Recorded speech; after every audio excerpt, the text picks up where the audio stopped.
povo! Aumenta o som, porque hoje é dia de festejar. Brasil! Olha, eu não sei se eu tô mais feliz que o Brasil ganhou porque a Alemanha foi embora. Desculpa, mas como falei, o 7-1 tá aqui, ó, cravado no peito. Passamos, meu povo. Eu tô no 3-1, mas não deu, deu 2-1. Beleza, tudo certo, vai. Ancelotti, se um dia te critiquei, não lembro. Não lembro. Casimiro, beijo. Virgínio, tu tá arrasando, Virgínio. O Virgínio tá arrasando. E aí, assim, né? Todo mundo aí fazendo a sua parte, menos, né? Paquetá. O Paquetá é uma relação de amor e ódio com o Paquetá, entendeu? Neymar tá lá assistindo de camarote, mas Ancelotti sabe o que faz. Eu acredito no italiano. Agora, no próximo jogo eu te digo se eu continuo acreditando ou não. Mas é isso, meu povo. Vamos lá, Brasil continua vivo, domingo tem jogo. Não. E o presidente do Paraguai? Feriado nacional. Parou o país porque despachou a Alemanha. Concordo com ele. Concordo com ele, gente. Né? Já pensou uma final assim? É possível Brasil e Paraguai na final? É? Zóio, tu acha que é? É? Brasil-Paraguai ou Brasil-Argentina? O que tu preferia? Semi? Não, peraí. Se Brasil pega a Argentina, ai, gente, não sei. Ai, deixa. Vamos por jogo, tá? Vamos vencendo jogo a jogo. Meu pai do céu, tenho muitas dúvidas, muitas. Ó, mas enfim, vencemos, estamos vivos no sufoco, mas vencemos. Tamo lá. Domingo tem jogo de novo. Contra quem? Domingo. Ah, vai decidir hoje. Ah, porque pode ser a Noruega, né? Eu não sei, tá? Não sei se eu prefiro a Costa do Marfim ou a Noruega, porque a Costa do Marfim não tá pra brincadeira. Enfim. Vamos lá. Gente, bora começar o programa que hoje é terça-feira, 30 de junho de 2026, acabando o mês de junho. Estamos literalmente começando o segundo semestre amanhã. Hoje encerra o primeiro semestre de 2026. 6 meses de 2026 passou num piscar de olhos. E que você tenha vivido, que você tenha trazido vida para sua vida e não só sobrevivido. Então, bora lá, tá chovendo. Olha, antes aqui de entrar no ar eu tava bocejando, numa leseira. Mas bora, meu povo, acorda. Acorda daí que eu acordo daqui e vamos junto fazer o muito mais. Hoje é o dia do social media. Gente, social media, até, acho que 5 anos atrás, eu acho, não se entendia muito bem o que era o social media, se falava desse profissional, e agora já temos o dia da mídia social, que revolucionou a comunicação. Esses profissionais do social media também, né, estão transformando a comunicação. E acho que a Cazé TV, gente, hoje é o maior exemplo de como a tecnologia, de como a rede social revolucionou a comunicação e que tem espaço para todo mundo. Quando você é bom, quando você faz com excelência, quando você se propõe a fazer bem feito, você compete de igual para igual no seu segmento e com outros segmentos, né, com a TV aberta, no caso da Cazé, mas quando você faz bem feito, você disputa de modo saudável e ganha relevância, né? A competência te estabelece no mercado, que é bem isso. Quem tem competência e faz com excelência, se estabelece no mercado. Então, e as mídias sociais, os streamings, estão aí provando isso. Porque tem tantos canais de streaming, tem tanta gente transmitindo o jogo pelo YouTube e tal, mas quem que está... Óbvio, teve investimentos e tudo, mas os investimentos só vieram por quê? Porque eles faziam bem feito, porque eles começaram pequenos. Gente, Cazé, o meu filho assistiu o Cazé fazendo resenha de vídeos na internet e hoje o cara tá aí. E ontem, o que foi isso ontem? Eles zoando com a Globo, indicando filmes para passar na hora do jogo, que só eles iam transmitir do Marrocos com a Alemanha, eu acho que... Não, do Holanda e Marrocos. Foi isso. Acho que foi isso. Então, tipo, sabe... Tem que fazer bem feito, saber fazer e, principalmente, querer acertar e fazer com excelência. Eu acho que é isso. E o social media, ele quando uma mídia social bem feita e um social media que sabe fazer, que entende, com certeza é um veículo de comunicação, porque tudo comunica, né? É uma maneira de comunicar, mas que não compete e, ao mesmo tempo, compete e pode ser relevante ou não, depende de como você faz esse trabalho. Bora, gente, falando em comunicação, falando em maneiras de se comunicar e que tudo comunica. Eu hoje tenho a honra de receber aqui ele, que é escritor, é o Ailton Fabre, escritor e CEO. Ele também é, gente, foi indicado e faz parte, está paramentado da Academia Nacional de Letras. Ou seja, o meu português hoje vai ter que ser muito cuidadoso aqui, entendeu? Eu não vou poder falar que nós vai, nós vem. Então, hoje eu tenho que estar aqui mais me policiando, porque estou diante aqui de uma sumidade da literatura portuguesa, da letra, enfim, né? Então, bora lá, porque nós vamos conhecer um pouquinho mais dele. Ele tem um livro, Resiliência, e eu achei muito interessante o título do livro, Resiliência e as suas consequências, porque sim, ser resiliente tem consequências e não ser também. É CEO da BYD, não é o Não. BYD, o carro, ou BID. Bom dia, bem-vindo, prazer te receber. Bom dia, Fabi. É um prazer estar aqui e sou CEO do BID, Business Innovation Day. Business Innovation Day. O que é o Business Innovation Day? É um evento que a gente faz há 6 anos. Esse ano é a 6ª edição. Eu sou de Bauru, interior de São Paulo. E é um evento que a gente reúne empresários, né? Num evento onde a gente fala de tecnologia, empresas de base tecnológica, inovação e network para a gente fomentar o ecossistema de Bauru e região com tecnologia, inovação, onde que a gente junta os empresários para fazerem negócios. Sabe que hoje eu estava entrevistando o presidente do Senai, e ele estava falando de uma profissão, eu achei muito interessante, de pintores que pintam, profissionais que pintam os cascos dos navios, sabe? Olha que interessante, vou chegar lá em vocês. E aí, um robô, o Senai teve que desenvolver uma tecnologia, um robô com uma tecnologia que fizesse esse serviço de pintar o casco dos navios por conta da segurança desses profissionais, que muitas vezes tinham que ficar pendurados e tal, e não era muito seguro.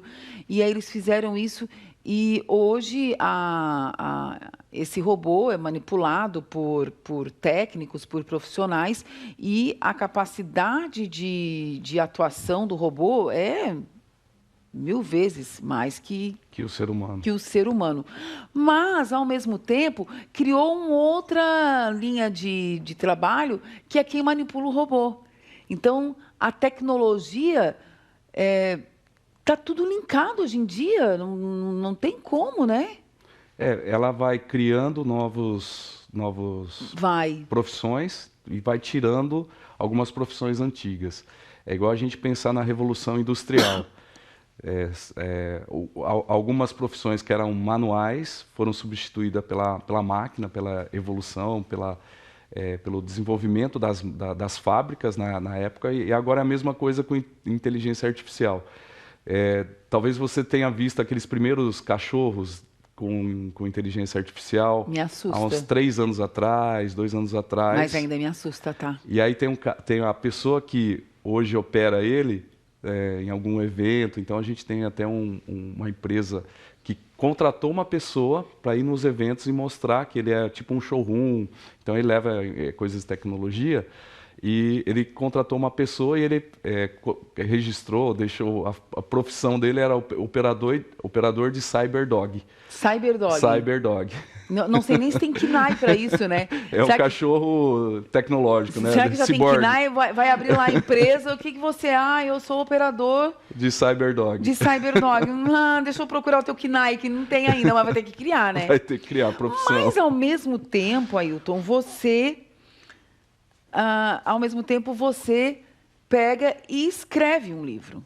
né? Estamos falando de tecnologia, estamos falando de IA, e aí você tem em mãos um livro de papel, De né? papel. De papel, falando sobre resiliência e as suas consequências.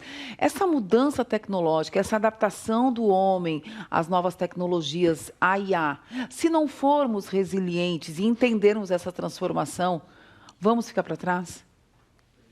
Sim E não. e não. Sim, por quê? Sim, porque se as pessoas hoje não se atualizar, porque a gente estava comentando aqui, a IA Pensa, um livro que a gente estava lendo, estava indicando aqui para a gente ler, a IA Pensa, você decide.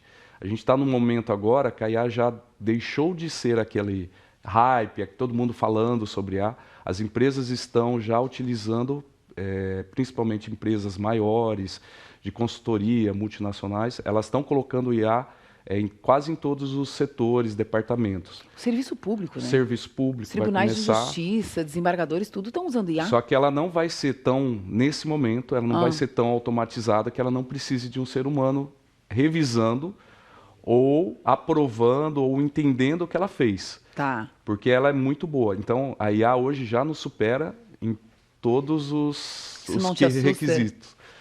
Eu assustava mais. Depois que eu andei, por exemplo, no Waymo, que é um carro autônomo, totalmente autônomo, cheguei dos Estados Unidos faz poucos dias. E eu tive a oportunidade de novamente ir lá e pegar um carro. Em vez de você chamar um Uber, você chama o Waymo. E lá em São Francisco. Então você anda com um carro totalmente autônomo. Você pede o carro e uma IA vai dirigir por você. Então, até a gente brincou, né? O carrinho com o motorista assombração. Porque Ghost. ele dirige sozinho, o Jaguar, ele dirige sozinho e ele te leva aonde que você pediu. É um Uber sem motorista. É. Então, assim, sim, porque muitas coisas hoje são tecnologias de 15 anos atrás. Quer dizer, a pessoa a humanidade vai se acostumando. Por exemplo, celular hoje. Se você tirar o celular de um ser humano, ele perde totalmente a capacidade de processamento dele hoje. A competitividade que você tem com o celular, se você não tem o celular, todas as outras pessoas que têm celular já é mais avançado que você. Então, quer dizer, nós já somos ciborgues. E o celular parte é tão, máquina e parte homem. E o celular é tão louco, gente, que ali está a sua vida. Banco, transações, tudo. Tudo. Quando que a gente imaginou um negócio desse? E aí o não por quê? E o não porque tem coisas que só o ser humano faz e que a gente ainda vai muito tempo para IA poder criar essa sensibilidade, sentimentos, arte, cultura, porque ela é matemática. Por mais que a gente fale assim, ó, ela vai se revoltar, virar uma Skynet, tipo no filme, né?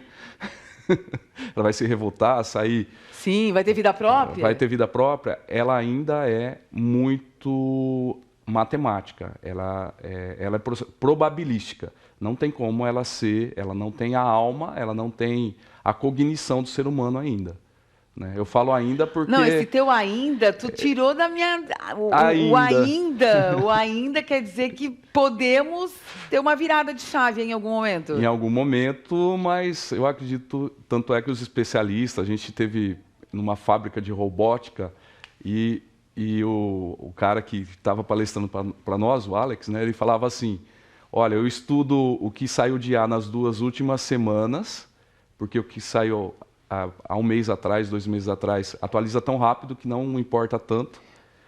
E eu planejo a minha vida, o que eu vou fazer, 1 mês para frente, com IA, com inteligência artificial. Porque sai tanta novidade, você vai aprendendo tanto com a IA, que você tem que estudar o que é mais atual e aplicar o que tem de mais atual no mercado. Então, essa transformação do ser humano com a IA está sendo revolucionária. É muito grande.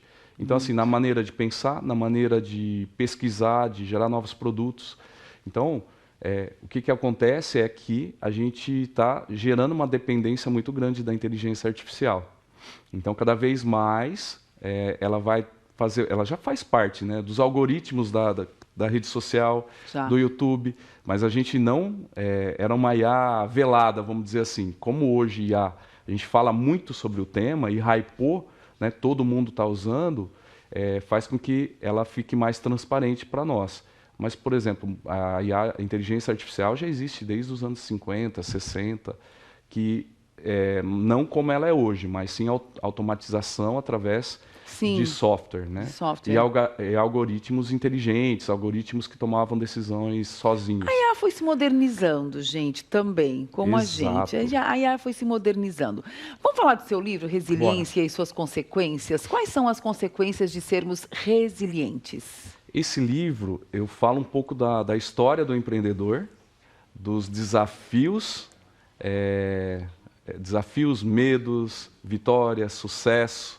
Então, eu pautei ele um pouco na minha biografia e todos os highlights, insights, vivências que eu tive durante meus 30 anos que eu comecei a empreender. Eu sou formado em tecnologia, em TI, desde 2000, e a partir daí eu tenho uma história de abrir empresa, já fechei empresa, tive falência. Mas hoje você faz parte da Academia Nacional de Letras. Deixa eu ver o seu livro. Você não tem postura de quem já fechou empresa, de que já deu errado. Não, a sua cara é de quem sempre deu certo. Só sucesso, né? Milionário, milhões na conta. Então, nem sempre foi assim. Nem sempre foi assim, Fábio. E aí, resiliência e suas consequências trata disso. Dessa trajetória. Dessa trajetória e muitos insights e muitos aprendizados que durante toda a minha vida empreendedora, essa jornada do empreendedor... Que no Brasil não é fácil. Não é fácil, que eu fui contando em vários capítulos e também fui colocando de uma maneira sequenciada para que o leitor, para quem puder ler o livro, tome como um livro assim, de experiências, de vivências, para ele aprender, né? Como diz é mais fácil aprender com o erro dos outros do que com o seu próprio. Eu tinha uma pessoa que me falava, Fábio, aprenda com meus erros. Aprenda com meus erros. Mas eu era novinha, não entendia muito bem isso. Hoje, volta e meia, aprenda com meus erros. Gente, aí eu abri aleatoriamente e olha o que me chamou a atenção. Queime as pontes. Todo mundo fala para criar ponte. Como é que você está me dizendo para queimar a ponte, homem? Esse é um aprendizado muito, muito legal, Fábio. Significa o seguinte... Quando você toma uma decisão, ou você tem que tomar uma decisão de risco, queimar a ponte significa o seguinte, você tem uma ilha, você vai para aquela ilha e você vai enfrentar um exército. E para você não voltar atrás na sua decisão, então você queima a ponte. Então, essa decisão do general queimar a ponte significa que quando você decide algo, vá em frente. Não desista, não tenha medo. Então, eu decidi empreender, abrir uma empresa. E eu acredito que aquela solução que eu estou dando para a sociedade vai resolver um problema muito grande. Criei uma startup, uma empresa, e a partir daí você não desiste. Você pode até pivotar, mas você tem que queimar as pontes que, por exemplo, se você trabalhava CLT, ou se você estava em alguma empresa, saiu para montar um projeto, e aí você desiste no meio do caminho. Então, queimar a ponte significa isso. Quando você decidir, tenha força, né? Tenha essa resiliência que acredite que vai dar certo. Olha, eu quero chamar aqui para conversa o vereador Eduardo Zanata, que está ali na sala. Eduardo, vem cá, vereador, porque ele é resiliente. Ele trouxe aqui para Balneário Camboriú, ele trouxe para Santa Catarina uma discussão que no Brasil inteiro é ponto assim de muitos debates, que é o uso do cannabis, do canabidiol. E eu não tenho como falar de resiliência sem falar com o vereador. Bem-vindo, vereador Eduardo Zanata. Teve o Seminário Catarinense de Cannabis Medicinal e você, há quanto tempo milita nessa causa, resilientemente, vereador? Fabi, desde 2022, nós começamos a fazer essa discussão aqui em Balneário Camboriú. A gente reuniu as associações de pacientes de fibromialgia, transtorno do espectro autista, Alzheimer, Parkinson. Nós construímos uma minuta de um projeto de lei para que fosse um programa que prevesse não só a distribuição do medicamento em Balneário Camboriú para quem não pode pagar, colocando o óleo de canabidiol dentro da rede especializada de medicamentos aqui do município, mas também promovendo educação e informação para os profissionais da área de saúde, porque tem ainda muito desconhecimento, muito preconceito quanto aos efeitos do óleo de canabidiol em diversas patologias. E aí isso foi em 2022, 2023 nós organizamos uma reunião pública que foi lindíssima, plenário lotado, eu estive aqui conversando com vocês e nós protocolamos o projeto que foi aprovado, infelizmente na época foi vetado pelo prefeito, mas a gente teve uma vitória política, quando eu falo, não passou no legislativo, o veto, a gente não conseguiu derrubar, mas a vitória política foi que a gente pautou esse tema na nossa comunidade.